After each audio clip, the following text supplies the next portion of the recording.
Voting is underway in the final round of the country's presidential race. Already, the far-right candidate and front-runner Jair Bolsonaro has cast his ballot in Rio de Janeiro. The former army captain turned politician is vowing to rescue the country from a crisis of crime and corruption. Pre-election surveys showed he had a comfortable lead in the race, but final opinion polls on Saturday indicated that his leftist rival, Workers' Party candidate Fernando Haddad, is gaining momentum. Haddad has reduced Bolsonaro's lead from 12 to 8 percentage points in 5 days. Earlier, we talked to our correspondent Lucrecia Franco in Rio de Janeiro. It's playing a huge role. Actually, most of the people are voting him because he's an anti-political system, and he poses as an anti-political system, the politician. But he has been actually 27 years as a congressman representing Rio de Janeiro. But he's most known because of his his rhetoric and. But the thing is, people see him as a strong man. He's a former army captain. He has very strong links with the military, and that's what people see as the person, his personality, the man that could be the savior, that could help people get rid of corruption, of rampant crime and unemployment.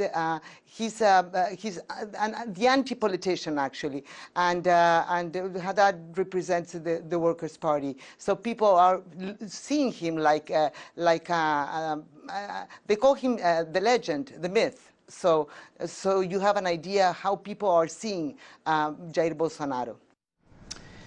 Germany's southwestern state of Hesse on Sunday kicks off a crucial state election which may further shake the already fragile federal government in Berlin.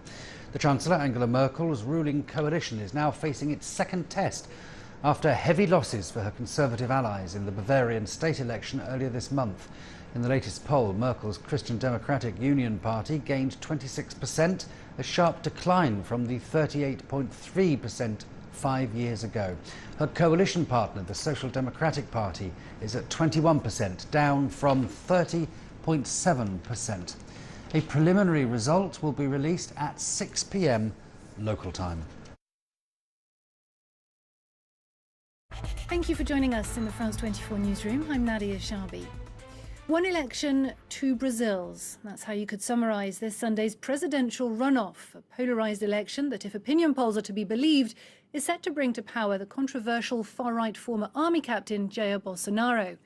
With a commanding 8 to 10-point lead going into the vote, Bolsonaro is, however, facing a late surge by his opponent Fernando Haddad, the former mayor of Sao Paulo, who voted in the city this morning. Bolsonaro, meanwhile, cast his ballot in Rio, where our correspondent Catherine Osborne is following the poll for us. Here's what she sent us. Rio's low-income favela of Rocinha is one of the largest informal settlements in Latin America. Jair Bolsonaro's electoral strategy has been to attract exactly the kind of voter who lives here, low-income voters who traditionally have supported Brazil's Workers' Party. Bolsonaro has attracted them through tough-on-crime security pledges, which he says will put a stop to Brazil's homicide crisis, as well as defending socially conservative values. I'm going to vote for Bolsonaro to turn a page in Brazil's history. Everyone in the Workers' Party is corrupt. They've governed for 16 years and still done nothing. I want some change in this country. For too long, nothing has changed, so I've decided to vote differently this year. I've been pushed into a dead end. I have to vote and choose between two options, neither of which I want, but that's all that's left. Polls close at 5 p.m. today in Brazil's 3 different time zones, and many Brazilians across the country are not only choosing president, but also the runoff election for governor in 13 states and the federal district. Many of their choices will be including right-wing candidates who have been endorsed by Bolsonaro, who have surged forward in the gubernatorial races as part of the bigger right-wing wave he represents. Now, Brazilians are voting in a presidential runoff election. The far-right former army captain Jair Bolsonaro voted in Rio de Janeiro in the past hour. Polls suggest the man who is dubbed the Trump of the tropics is ahead of his leftist challenger. That is despite accusations of racism and misogyny. for his views demeaning women and homosexuals. Now, while debate over foreign policy hasn't really dominated this election, the result could have big implications for Latin America and countries elsewhere in the world. Here is why. The frontrunner Bolsonaro is a fan of Donald Trump, and the far-right candidate is vowing to follow the US president in moving his nation's embassy in Israel to Jerusalem. He also wants to leave the Paris Climate Accords, just as Trump did. And Bolsonaro has spoken about opening up indigenous areas in the Amazon for agricultural and commercial use.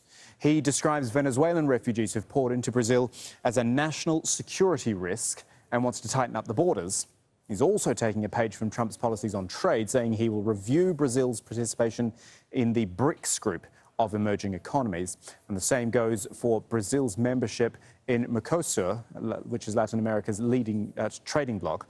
Bolsonaro wants to rewrite the rules so that they are more in Brazil's favour. Now, in a moment, we will speak to our correspondent, Teresa Bo, in Rio de Janeiro.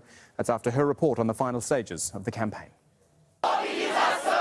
Protesters gathered outside the electoral court in Rio to denounce recent raids on public universities. Students and professors say police entered by force to remove anti-fascist banner because they said it was violating electoral law. They had no right to invade our space and remove a flag that represented the fight against fascism. We can see a general persecution among student movements all over the country without any reason. It did not say the name of any candidate unless the electoral court believes Bolsonaro is a fascist. Brazilians are heading to the polls in one of the most divisive elections in their history. But many say there is much more at stake in this campaign. Students say that what happened at Brazil's university was an act of censorship, which was common practice during the military dictatorship. People are extremely sensitive these days because they fear that if Jair Bolsonaro is elected president, Brazil's democracy could be at risk. Taliria Petrone was recently elected to Congress. She has been fighting against inequality and racism all her life. Her friend and ally, activist Marielle Franco, was killed earlier this year here in Rio. All activists in Brazil are scared nowadays. We have the possibility of having a president who said explicitly that he wants to annihilate and extirpate the Reds, which means our group. We are scared even more following Marielle Franco's assassination, but I cannot stop because, for some people, fighting is not a choice, it's a survival question. Support for Bolsonaro's far-right agenda has grown across the country. His promise to tackle crime, loosen gun laws and liberalize the economy have won him supporters, even among those he had insulted in the past, including women and black people. Luis Daniel is one of them. We need to try something new. We had the Workers' Party for many years and it did not work with corruption and the economy. So Bolsonaro will have 4 years to show us what he can do. Bolsonaro, a former soldier, is an admirer of Brazil's period of military rule from 1964 to 1985. He has promised to run the country with an iron fist. Jair Bolsonaro announced that if he becomes a president, he will nominate 5 or 6 ministries for civil posts, not ministry for the army, with militaries. So that's an ascension and protagonism of the military. Brazil is going through an economic and political crisis that has allowed a controversial figure like Bolsonaro to fill in the void. But if he is elected, many fear he could shake Brazil's democracy to its core. Almost 10:30 a.m. in Rio de Janeiro. Here is Teresa Bo to take us through the morning's events. Mr. Bolsonaro already voted.